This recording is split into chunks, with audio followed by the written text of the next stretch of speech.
Le chocolat, on n'y résiste pas. Avec Spécial K chocolat au petit déjeuner, vous pouvez succomber au plaisir de vrais copeaux de chocolat sans les regrets. Le magazine québécois de la consommation Protégez-vous vient de révéler les résultats de ses tests ce mois-ci sur plus de 330 céréales disponibles en magasin. Or, 3 céréales sur 4 échouent au test de qualité. À peine 84 des 332 céréales évaluées pour l'édition de son magazine de février 2017 sont donc dignes de figurer sur la liste d'épicerie des Canadiens. Ce qu'on a fait, c'est une mise à jour finalement de notre test. La dernière fois, c'était en 2015. Donc, ça nous permet finalement de comparer le marché là, depuis 2 ans, là, voir si un peu ça a évolué ou pas. Audrey Parenteau est chef de pupitre au magazine Protégez-vous. Ce qu'on a fait, c'est évaluer 332 variétés de céréales qui sont vendues dans les supermarchés ou les magasins d'aliments naturels. On s'est basé sur 3 critères. Donc, on cherchait des céréales qui contenaient peu de sucre, peu de sel et qui sont riches en fibres. Et le résultat, c'est que oui, il y a le 3/4 des céréales qui passent pas notre test. Donc, notre évaluation nous a permis de voir que le marché, justement, s'améliore pas. En 2015, 28% des produits qu'on avait analysés étaient recommandés. Cette année, pour des critères équivalents, c'est seulement 25% des produits qui sont recommandés. Sylvain Charlebois est spécialiste en politique agroalimentaire à l'Université Guelph, dans la province de l'Ontario. Ça s'inscrit dans une mouvance anti-céréale. Évidemment, ce qui est à la mode d'un jour n'est peut-être pas à la mode un autre jour. Et depuis quelques années, on voit là que les consommateurs boudent de plus en plus les produits à base de céréales au petit déjeuner. Si nos céréales ne sont plus perçues comme un produit santé par nombre de consommateurs canadiens, cela pourrait se traduire par une accélération du déclin de l'emprise de l'empire du grain sur nos estomacs le matin. Les Canadiens consomment déjà l'équivalent d'une pleine boîte de céréales de moins qu'au milieu des années 2000, et ce, chaque mois. Les résultats de l'enquête de Protégez-vous n'ont rien ici pour freiner ce déclin. Les producteurs de grains qui injectent plus de 1,1 milliard de dollars par année dans l'économie québécoise devraient jouer un rôle plus important en alimentation humaine lorsqu'il est question de la qualité des aliments. Et ils sont bien d'accord avec cette hypothèse de travail. On a déjà bien compris là, quelles sont les attentes et les besoins des consommateurs. On a quand même une production au Québec qui est extrêmement diversifiée. Christian Verbic est président des producteurs de grains du Québec. On va là, de la production de grains conventionnels jusqu'à la production de grains biologiques, en passant par un ensemble là, de productions où est-ce qu'on retrouve des caractères spécifiques qui sont attendus par nos clients. Donc, dans un premier temps, ils veulent s'assurer là, d'un produit de première qualité.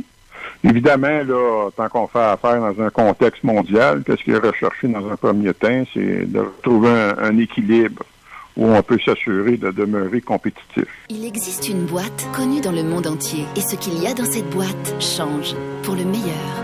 La nouvelle recette des céréales Spécial K, c'est une explosion de saveurs. La sélection unique de 3 céréales pour plus de goût et plus de nutrition. Désormais avec des céréales complètes et des fibres dans chaque bol.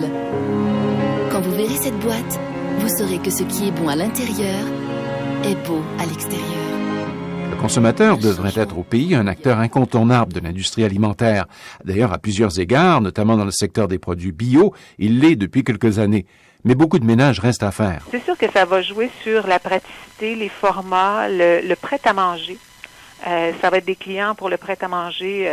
Ces personnes-là vieillissantes n'auront pas toujours le goût, mais vont vouloir quand même avoir des aliments de très haute qualité et facilement accessibles pour eux. Francine Rodier est spécialiste en marketing à l'École des sciences et de la gestion à l'Université du Québec à Montréal. Il va y avoir des enjeux aussi au niveau des consommateurs par rapport à leur quête de différentes choses. On parle de la santé, mais on parle aussi plus ciblé de quête de protéines. Alors, on va diversifier à cet égard-là.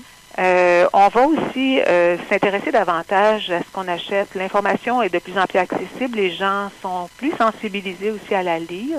Donc, on va regarder plus d'où viennent les aliments en termes de local, équitable, biologique. On va vouloir savoir, surtout les générations, je vous dirais, plus jeunes, veulent savoir davantage d'où viennent leurs choses. En général, l'épicier va tenter de répondre à ce que le client demande. Donc, il y a beaucoup de pouvoir, ce consommateur-là. Il est très intelligent, et de plus en plus informé Alors, à ce moment-là, un bon étiquetage des produits va suffire pour envoyer un message très clair. On souhaite avoir ces choses. Tout le long de la chaîne de production, un virage santé vers un produit de céréales de qualité pourrait devenir, à moyen terme, une affaire de survie pour toute cette industrie. Les Canadiens votent avec leur cuillère, leur bol et leur poêlon le matin. À l'heure actuelle, cependant, ils ont de bonnes raisons de s'abstenir de voter. On a évalué l'étiquette nutritionnelle de ces produits-là, en fait, trouver des céréales qui étaient pas trop sucrées, pas trop salées et riches en fibres. Catherine Crépeau, journaliste responsable du contenu santé et alimentation au magazine québécois Protégez-vous. Avec comme résultat que 75% des produits ne passent pas le test. Dans certains cas, on trouve près de la moitié du poids de la céréale en sucre. Si on prend par exemple les délices soufflées au miel de Salise Céréales, elles ont 30 grammes de sucre pour une portion de 55 grammes. La même chose pour les Sugar Crisp que les enfants aiment souvent. Ils contiennent 29 grammes de sucre par portion de 55 grammes. C'est plus que le double de ce que nous avions fixé là, comme limite à 12 grammes par portion là, pour nos bons choix. Et pour nos meilleurs choix, c'était 10 grammes. Donc, on est loin du compte avec les céréales les plus sucrées. Là. Un reportage de Radio-Canada International.